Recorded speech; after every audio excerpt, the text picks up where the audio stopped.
This is Vote 2024, Path to the Polls.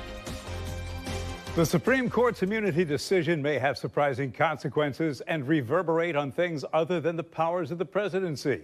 It may have an impact on Donald Trump's criminal cases. The court ruled presidents are immune from prosecution for their official acts. It has already prompted the postponement of sentencing in the business fraud case. That was supposed to happen Thursday. It's been rescheduled for September at the earliest. The ruling also has an immediate impact on the federal election case in Washington. It threw a proverbial monkey wrench in the bid to put Trump on trial for what the special counsel calls a criminal conspiracy to overturn President Biden's victory. What happens in the Georgia case remains to be seen. Judge Scott McAfee hasn't ruled in that election interference case yet, but the former president has made it clear he should not be prosecuted in that case either because he was acting as president. So the question becomes, does the high court's ruling play a role in Judge McAfee's decision-making? Then, of course, there's the classified documents case here in Florida. Mr. Trump's accused of slashing and stashing classified documents at Mar-a-Lago. Again, Trump's claims, you can't come after me because of immunity. The U.S. District Judge in that case, Eileen Cannon, may have to consider what impact, limited as it may be, the Supreme Court ruling has in the outcome of her ruling on Trump's motion. If nothing else, there is plenty of room for delays and litigation on those issues on the horizon. Welcome to Pass to the Polls. I'm Bruce Hamilton, and joining me is Jeremy Rosenthal, an accomplished trial lawyer who knows how to put cases together and tear them apart. He was a prosecutor before becoming a defense attorney. Hey, thanks for joining us again, Jeremy. Good morning, Bruce. Good morning. Supreme Court Chief Justice John Roberts wrote in the majority opinion that the president is subject to criminal prosecution for unofficial acts like everyone else. In a scathing dissent, Justice Sonia Sotomayor wrote, the court gave Trump all the immunity he asked for and more, and that the ruling makes presidents king above the law. One thing is clear. Trump is claiming the ruling is a victory for him, using it to his advantage. Did the Supreme Court hand him a new shield? They handed him a lot. This is definitely a victory, if not for any other reason than it's going to hand him a lot of abilities to litigate and a lot of abilities to delay this. And to a certain degree, they did cut out a little bit of some of the prosecution at a minimum in the January 6th case. But it's not, I don't think, as sweeping as he quite makes it out to be. I think the vast majority of the victory here for Mr. Trump is strategic, is litigation oriented. I think going forward, I think everybody is concerned about the presidency in the future, in the next 10, 20, 30, 50 years. And how will we interpret this? And will it embolden a president to try to commit crime in office and say, well, you can't do anything about it because these are going to be official acts. And these ground rules that the Supreme Court has laid out themselves are going to have to be tested. So we can read what they say and we can kick around what we think they mean. But ultimately, we're going to have to test them again, potentially, to really have any firm understanding of where the boundaries are. This is still a very subjective opinion in many ways. Concerning the criminal cases against Donald Trump, let's take this case by case. The business fraud case. The Manhattan DA, Alvin Bragg, he agreed to delay the sentencing, and it should be delayed until at least September, he said. Judge Juan Merchan agreed, set it for September 18th. But the DA and Trump's lawyers disagree on some salient points here. Trump's attorneys argue the court's ruling confirms their position that Alvin Bragg should not have been allowed to offer evidence at trial regarding what they say were official acts.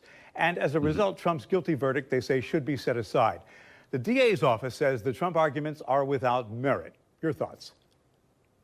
So we're getting really, really into the nitty-gritty of the Trump opinion, of the immunity opinion. So let's kind of clear the table and let's just put on our lawyer hat here for a minute and kind of think about this. So the first question we have to answer is, what are we talking about as far as an official act versus an unofficial act? Well, the entire scheme, as alleged by the New York District Attorney's Office, Alvin Bragg, is that Donald Trump, before office, paid Stormy Daniels all of this money to keep these things secret. Obviously, there's not going to be any immunity there. Once in the White House, the question is, are Donald Trump's acts immune or are they official or not official? And so let's remember, we kind of got to get into the weeds here for a minute, okay? Because part of the trial, there was testimony that Michael Cohen talked with Donald Trump while Donald Trump was the president, that he was in the Oval Office and Donald Trump was talking to him about his reimbursement, that Hope Hicks, while working for the White House, was having conversations with Donald Trump about the Stormy Daniels issue, that Donald Trump was tweeting things, saying things publicly while president when this whole thing was breaking. And so the question is, first off, are those going to be official acts or unofficial acts? Obviously, I think we're all going to agree that those are all unofficial acts. However, the Supreme Court, in the majority opinion, said that some of the content is off limits when it comes to the presidency and if he is exercising those acts. So it could be that there are some issues in the that were raised during the trial that could, I guess you could say, for lack of a better word, have infected the overall case. Judge Merchan, what he is going to do is he's ordered Donald Trump's lawyers, look, you guys brief these things out to me. You tell me, you guys, Donald Trump, you and your lawyers, you read the opinion, you tell me where it hurts. Okay, you tell me where the U.S. Supreme Court says that this conviction is no good, and I'll listen, as he should. He still has time to fix this before it goes on appeal. So Trump and his team are going to try to point out those certain areas where Donald Trump did act as president, whether it was a conversation or not. Then the court's going to go through that analysis. Okay, official act or unofficial act. If it is not an official act, then the courts kind of start parsing through some of that immunity. And then if it turns out that Judge Merchan says, okay, some of these things were in fact off limits, then the judge has to do what's called a harm analysis, which is the judge saying, okay, did this actually affect the overall verdict? I know it's really complicated and it's pretty in the weeds, but that's basically where they are. Essentially, Judge Merchan is measuring twice and cutting once, as he should. I think at best, and I don't see this happening, I think the conviction is going to stand, and I think Judge Merchan's going to say, okay, thank you, Mr. Trump and your lawyers. I've heard your arguments. I don't think that this impacts the jury's verdict. I think that's what happens. If he agrees with Trump and his lawyers, I think he may set this thing for a new trial. I think that is the best case scenario for Mr. Trump in those cases. I do not see this conviction just getting thrown out and the state's case getting dismissed. I don't see that happening at all. But you don't think he's going to get sentenced on the 34 felony counts as they stand now? I think he may very well. I think the judge is going to try to hammer through some of these issues first. Again, as he should. I mean, the U.S. Supreme Court just weighed in on the thing. And the question is, did the Supreme Court target this at the New York case too? Because I think you can really make the argument that they potentially did. And Justice Amy Coney Barrett, in her, she agreed with most of the opinion, but disagreed on a little chunk of it. And the little chunk of it she disagreed it was with this exact part. Why are we going to make all these new rules? So and let me kind of back up here, Bruce. Do I have permission to nerd out here for a minute? Oh, sure. I've kind of been doing it. Okay. So we've got the three categories that the Supreme Court has talked about here. Official acts. Think the ability to pardon. Think being commander in chief. There are parts of the Constitution that say the president shall, the president may, the president can. So the Constitution gave the executive certain powers, and in those areas, he is completely immune. Then we have presumptive official acts, where there's presumptive immunity. Think President Biden at the G7 summit this week. He's talking, he's shaking hands, he's making informal deals. It's not in the Constitution that he can do this, but we all get it, right? That's what the president does. Think of the president of the United States. Think of President Carter brokering a peace deal between Egypt and Israel. Constitution doesn't make that his job, but it is presumptively presidential, right? We're going to give him that latitude. And if you want to prosecute him for something out of that, then you're going to have to show that's where it's bad. And then there's writing checks to Stormy Daniels or Michael Cohen, whether he is paying Michael Cohen hush money, whether he is paying Michael Cohen to mow the lawn. Those are all unofficial acts. Nobody elected the president to do any of that, so there's no immunity there. So we start from that framework. But, and this is kind of the nerd out part, let's think of it like this. They also set a handful of extra rules that I think that, and that's where Justice Coney Barrett said, no, now you guys have gone too far. And I think that Justice Sotomayor in her dissent was pointing at these, right? So let's talk about, can we pay the president $5 million in exchange for a pardon? He has the right to pardon whoever he wants. That's why the president has been elected. Constitution says it. But he has got absolute immunity for that. And the Supreme Court says, well, you can't talk about the intent here. You have to just look at the act in and of itself. And Justice Barrett said, well, hold on here. Why are we going to go that far, right? Why are we going to sort of rewrite these rules? And also, the court said, even if it's not the criminal act, just the things that he does as president are off limit at a trial. Think about New York State, right? Talking to Michael Cohen in the Oval Office. In essence, was the Supreme Court saying, you guys shouldn't have brought this up in your trial in New York? I don't know. And that's what Judge Merchan is going to decide, because it kind of seems like the court was really potentially reaching that far in their opinion. Done nerding out. See, I think it's interesting that you bring up Amy Coney Barrett, because when we button this thing up, I think something that she said is the key to all of this. And when we wrap this edition of Path to the Polls up, I think you'll see what I mean. So let me go back to this. We mentioned the court's ruling may have a ripple effect on the other cases. So let's take the three others one by one. The federal election interference case brought by special counsel Jack Smith. Trump's been charged with 4 crimes in this investigation.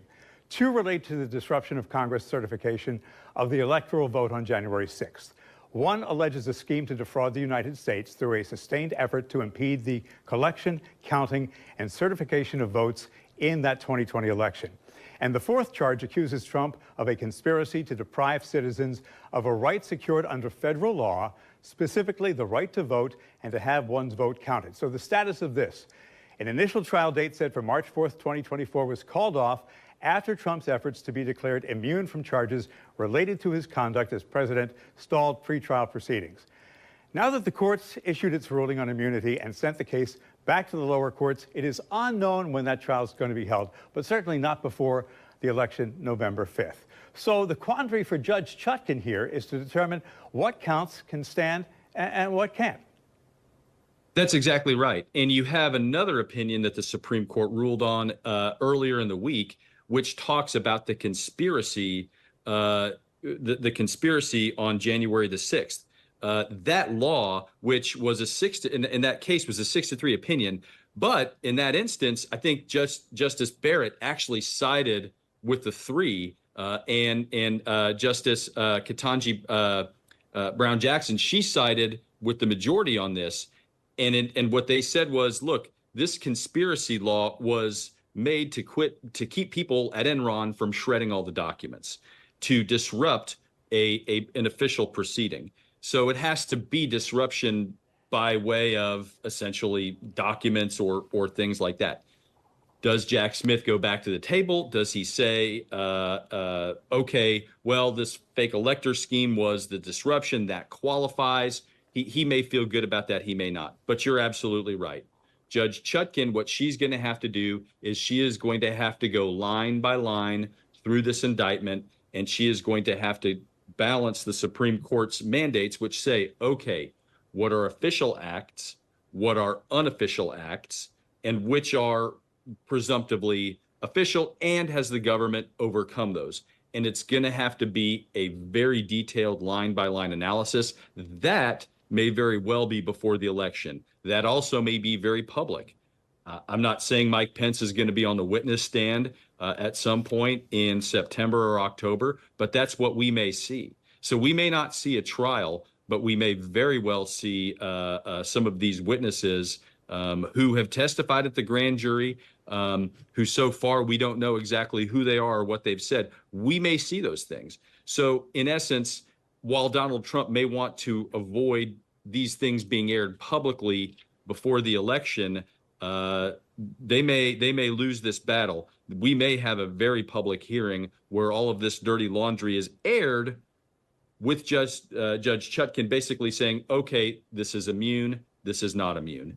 And then, obviously, assuming that some part of this indictment survives, if Donald Trump is convicted at any point, it's going to go back up to the Supreme Court, and they're going to probably rearrange this whole thing. Oh, and the former vice president's testimony would be eye-opening, to say the least. Now, I'm no legal expert here, but the judge's ability to inquire about Trump's motives was, I believe, limited by the justices. So that said, might the special counsel go back to a grand jury and do an end around and try and modify the case and get some sort of a superseding indictment here? Bruce, you are completely wrong about this. You are an excellent lawyer, and you speak like one, and you're actually, you're a step ahead of me. That, I think, is exactly what Jack Smith is going to do. Jack Smith got a roadmap here too, in the middle of this case. So what you have, in essence, is the Supreme Court also told Jack Smith, okay, here's how you get it right. And so Jack Smith, I do think it's very possible, if not probable, that now that part of his case has been gutted, that he has to rewire this thing in light of this new opinion.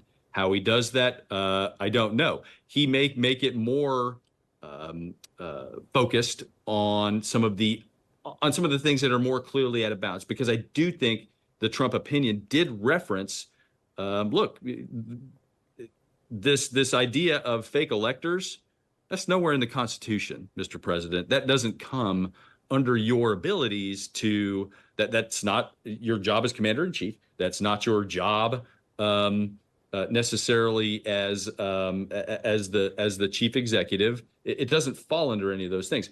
So I think they may kind of end around it like you said. Another point to this, which is a lot of this puts a lot of these issues in the Oval Office on their head.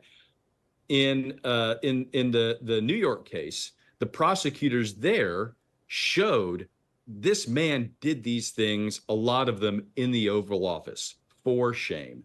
And they used it and spiked the football. Had, in retrospect, they would have completely avoided anything in the Oval Office if they had known, obviously, after the fact, that could be an infection point that Trump could later point to. I mean, they didn't know what the Supreme Court was going to rule, so, I mean, how could they do that? But I think you're exactly right on this point with Jack Smith. So then Judge Chutkan puts on her poker face and holds a series of hearings, and with an updated indictment, carves out a new version of the case against Trump that meets the court's new standards. Or so they think. Yes, that's right. I think that's exactly right. So, but the point too, and why ultimately this is a victory of sorts for Mr. Trump, is that this is all litigation, right? If you are defending somebody, your tactic is delay, delay, delay.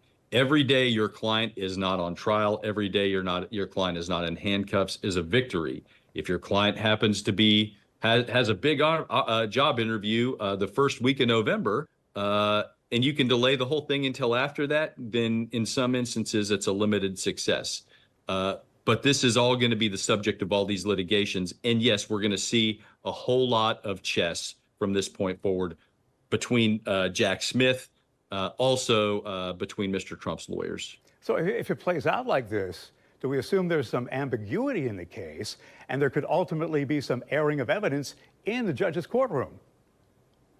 There may very well be. And I think Judge Chutkan knows that. And I think that Mr. Trump's lawyers know that. And I think Jack Smith knows that.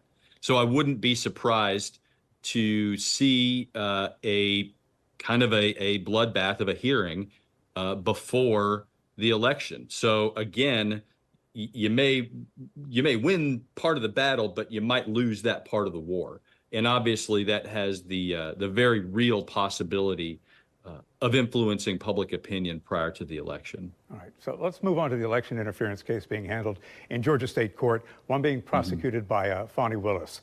The indictment accused 19 named defendants of criminal wrongdoing, contained a total of 41 state law felony charges.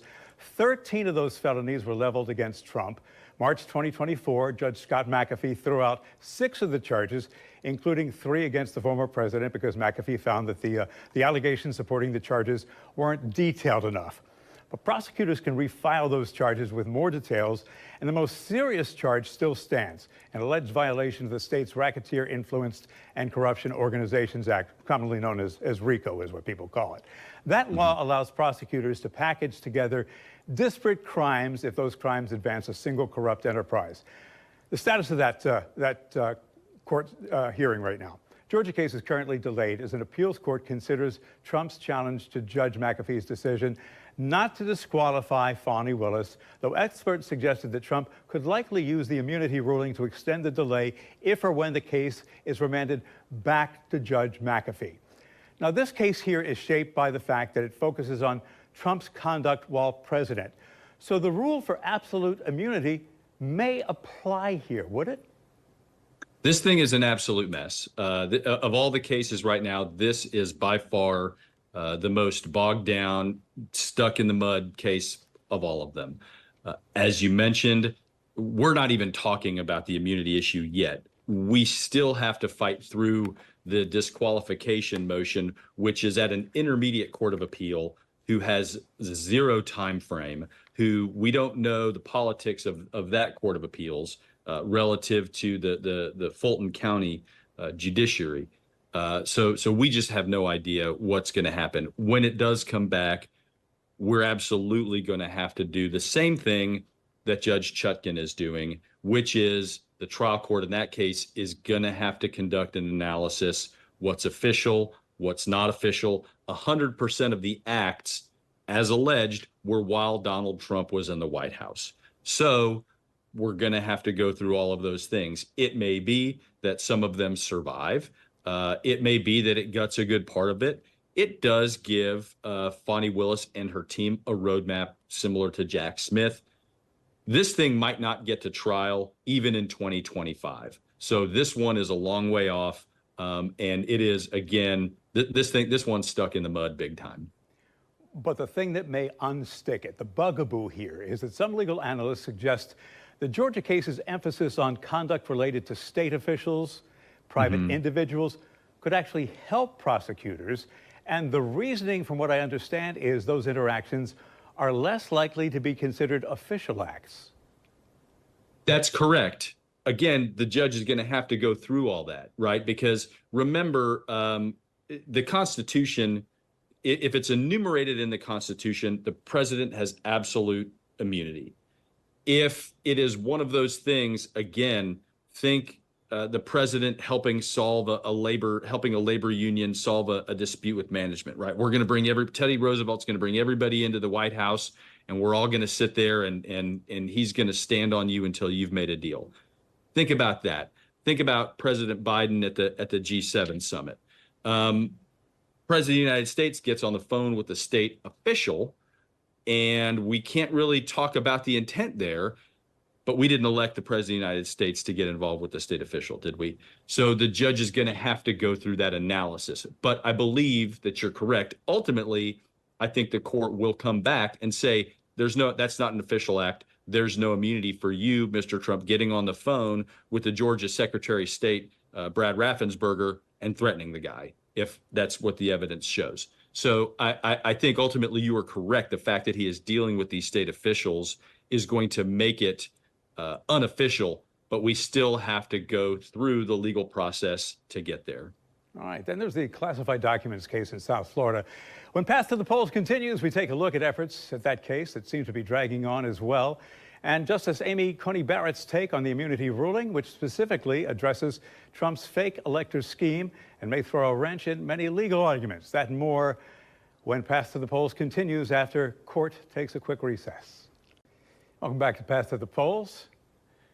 Let's talk about the classified documents case here in Florida, Jeremy. The Espionage Act makes it a crime to retain records containing sensitive national security information. First 32 counts against Trump arise from 32 specific documents that he allegedly hoarded at Mar-a-Lago and refused to give back, even though he was no longer entitled to possess them after his presidency. Of the 32 documents, 31 were marked classified. Many concerned foreign military capabilities, military activities, or nuclear weapons. That's according to the indictment. The remaining 8 felony counts arise from Trump's alleged efforts to stymie the investigation, including directing Nauta to move boxes in the hope that neither Trump's own lawyer nor the FBI would discover some of the classified documents. Now, Trump's lawyers argued that the criminal charges stem directly from official acts by President Trump while in office because he allegedly designated the classified documents as personal records while he was president. Many legal analysts disagree. Their argument is it involves conduct after he left the Oval Office. Valid arguments here because there is no official action. I don't know that the Trump opinion that just came out last week is going to help him here, really. I think if I was Trump's lawyers, I would argue the same thing. But I don't know that any of them are going to be any good. Really, if anything, that goes to his defense of these is that these were not classified. But the offense is committed when you are in possession of these things and you're not allowed to have them. And he just wasn't the president during really any of the relevant time. If there are allegations in the indictment that do stem from his days in the White House, that's an easy fix. You cut that stuff out. Maybe you go back to the grand jury. Maybe you just dismiss whatever language that is. But I think that part's a pretty quick fix. I think of all the cases, the new opinion affects this one the least. Now, the judge hearing this case, Eileen Cannon, has been dragging her feet. And in fact, Saturday, she granted Donald Trump's request for even further briefings. And that means pushing back more deadlines. The court's ruling on immunity really legal cause for her to question things as she continues to do. And in fact, there are some who say that she's not legally qualified to hear this case. I mean, there's no trial date in sight here. Well, it's a good thing that every judge I've ever been in front of in my whole life is qualified, because that would really suck, wouldn't it? If the judge didn't know what they were doing. She's a judge. She has been confirmed by the U.S. Senate, appointed by the President of the United States. It's her case. The 11th Circuit has had to slap her hand. In this case, it's very possible, if not probable, that they'll do it again. She can entertain all the arguments she wants about it. I don't think it's going to get them very far. She may never want to try this case. Who knows? She's a judge, and she's entitled to run her court as she sees fit. Jack Smith and his team, if they don't like her rulings, they're like any other litigant. They can appeal them up and hope for relief. But there's been some significant delay in this one, and there's no reason to think that that's not going to continue. So, but basically what you're saying it is what it is. It may not matter that there may be politics at play, and I'll leave that at that. Mm-hmm. There is another issue here. The defense argument that the special counsel, Jack Smith, was illegally appointed as special counsel. Justice Clarence Thomas wrote that if there is no law establishing the office that the special counsel occupies, then he cannot proceed with this prosecution. A private citizen cannot criminally prosecute anyone, let alone a former president. Does that further muddy the waters in this case? I think it will ultimately. I think if he's given a chance to rule directly on it, then potentially if he can bring some of the other Supreme Court justices with him. And really, it kind of goes to the heart, if you will. And this is almost Watergate all over again, right? Because in Watergate, you had President Nixon in the Saturday Night Massacre firing one attorney general after the another until they would go and fire the special prosecutor. So the question is does the special prosecutor themselves have to be appointed or approved by the U.S. Senate, which again kind of gets us into this whole separation of powers argument again. It does muddy the waters on it. And we'll see if ultimately there's a delay based on this as well. We'll see if this goes up to the Supreme Court.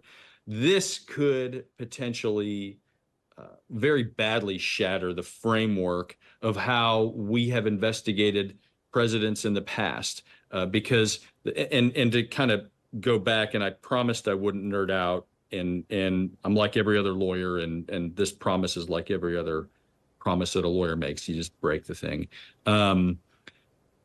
Right. You had Bill Clinton investigated by Special Prosecutor Starr. You had President Nixon and Special Prosecutor Jaworski, Special Prosecutor Richardson. You have these things, and ultimately, the president is the head of the Justice Department. The Justice Department and the Attorney General are the executive branch. That's the presidency.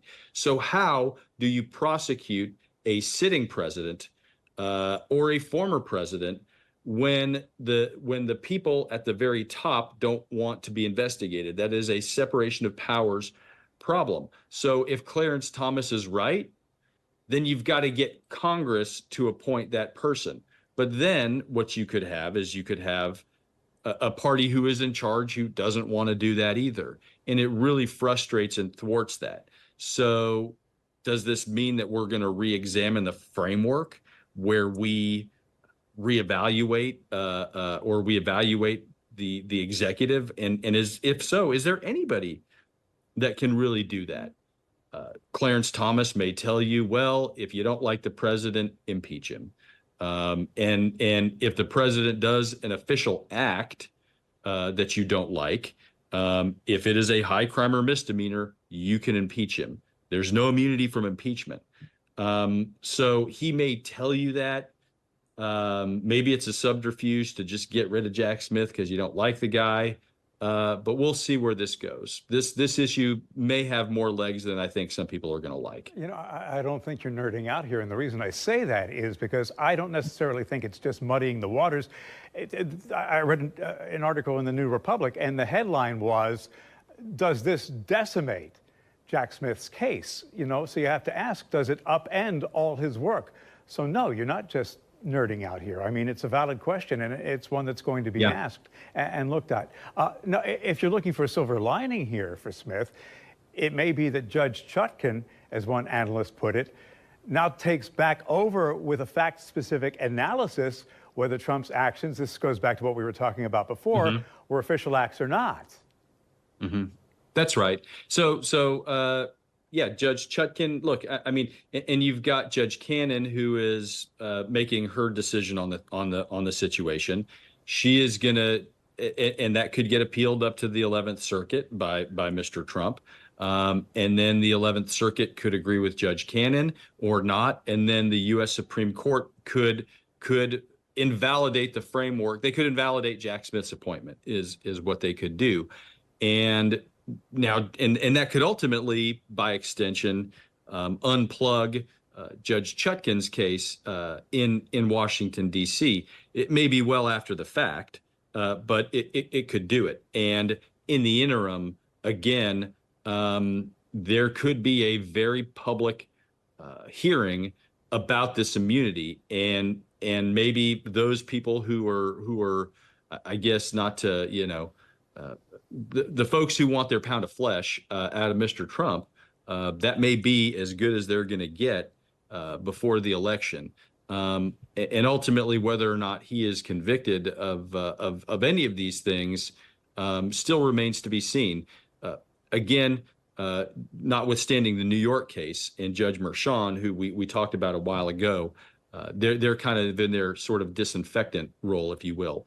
Did we hear evidence that, in retrospect, violates the separation of powers? And if so, did it affect the overall outcome? So it remains to be seen. A lot of this is still in play. And there's just going to be a lot more of duking it out as we thought there would be, right? I don't think anybody who looked at these cases just going forward from the moment that they were indicted and brought, I don't think anybody thought that this was going to be easy. I don't think anybody thought that Mr. Trump and his team would take this laying down. Certainly the man's got a lot of resources to fight and litigate these things. And we're getting questions answered that we've never had asked before. That's how the courts work. Look, I don't harbor any illusion that we're going to know anything before November 5th, but afterwards, regardless of who wins the White House, in the end, Could they prove something the former president isn't ready for or doesn't see coming? Potentially, if that's going to happen. So right now, Judge Merchan in New York State, let's say that case does proceed to punishment. Judge Merchan has at his ability, so he has, and I'm in Texas. In Texas law, if you are sentenced to prison, if that prison sentence is below 10 years, you're statutorily entitled to an appellate bond. You can get out. You don't have that right in New York State.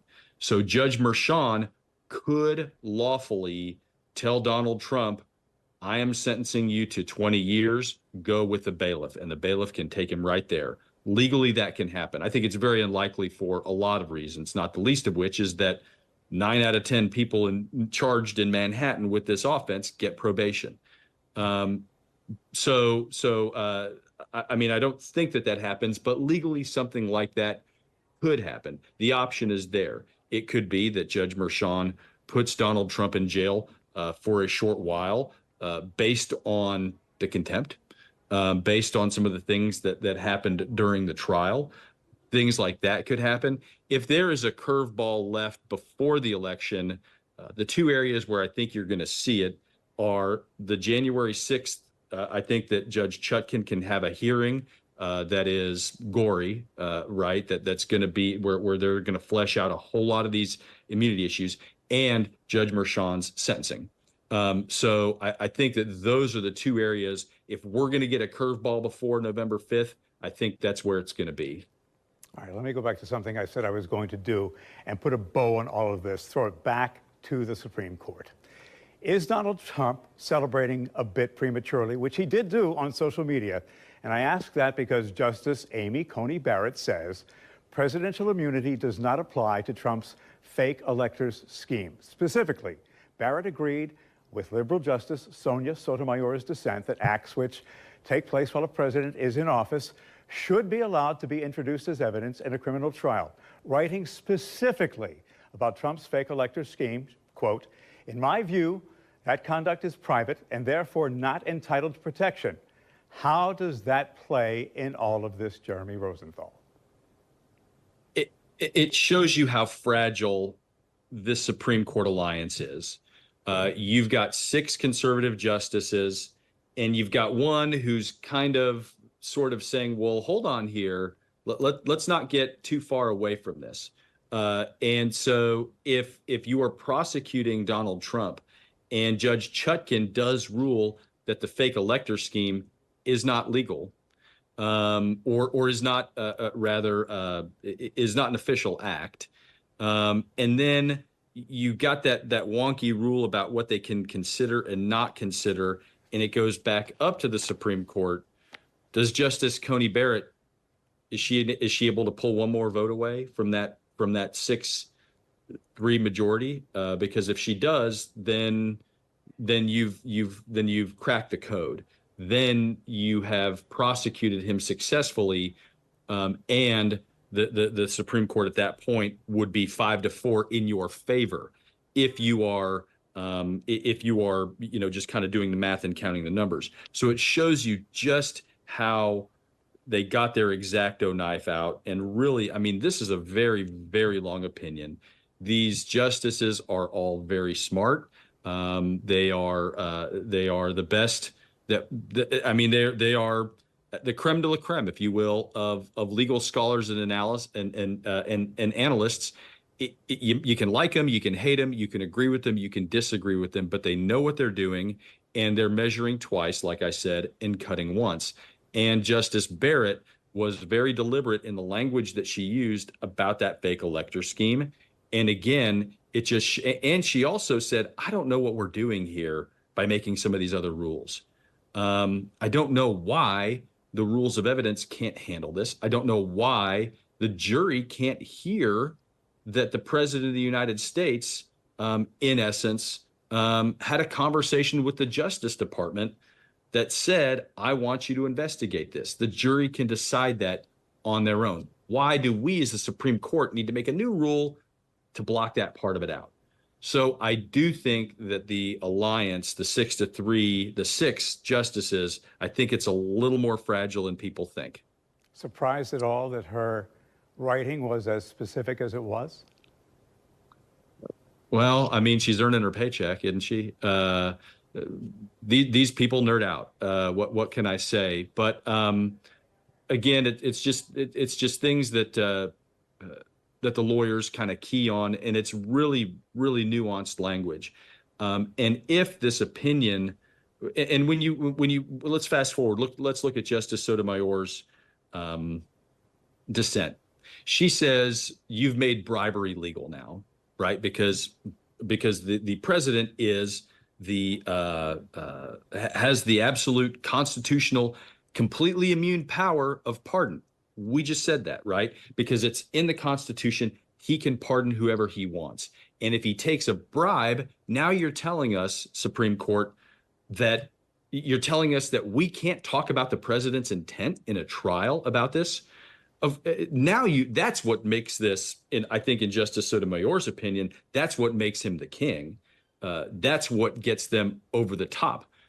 The Supreme, when they circulate these opinions, what they do is they kick these things back and forth, right? The dissent knows what the majority is writing, and the majority knows what the dissent is writing, and they go back and forth, and they go back and forth, and they have coffee, and they go Ruth Bader Ginsburg and Justice Scalia, they go whatever, horseback riding together, and then they have these disagreements. So they know where they know what the other one is doing and saying. So I have to think that they inserted some language, the majority did, Justice Roberts did in his majority opinion. And what he says is, if it is manifestly and palpably outside the scope, then you can prosecute it. Well, what does that mean, right? Does that mean that we just, the Supreme Court's definition of pornography is we can't really define it, but we know it when we see it. So is that what they're saying? That if we have SEAL Team 6 go and assassinate a political rival, that we can then hit that button and say, well, that is manifestly and palpably, 2 words that I use very rarely in my office. I use a lot more profanity. I've got a cuss jar over here to prove it. It's a lot more handy in a law practice than palpably and manifestly. But is that manifestly and palpably so outside the scope that we can now prosecute? That's the battle line here, right? And that's what Justice Coney Barrett really hit on. And again, she's that 5th, 6th vote. And so again, just to kind of talk about how fragile that is. And so if Donald Trump celebrates it, I think he does it at his peril. But Jeremy, you know why I asked that question, because the integrity of the court is very much in question these days. You know, John Roberts, because of some of the things he said politically, Joseph Alito, because his wife was flying the flag upside down. So that's why I felt it incumbent to ask that question. It has been a fascinating discussion, went on a lot longer than I expected, but we had so much ground to cover, and there's so much more we could cover. You know, I'm sure we'll chat again. I do appreciate your time, your expertise, and the context, perspective, and focus that you've certainly delivered this morning. Always, Bruce. It's always fun. Jeremy Rosenthal, thanks.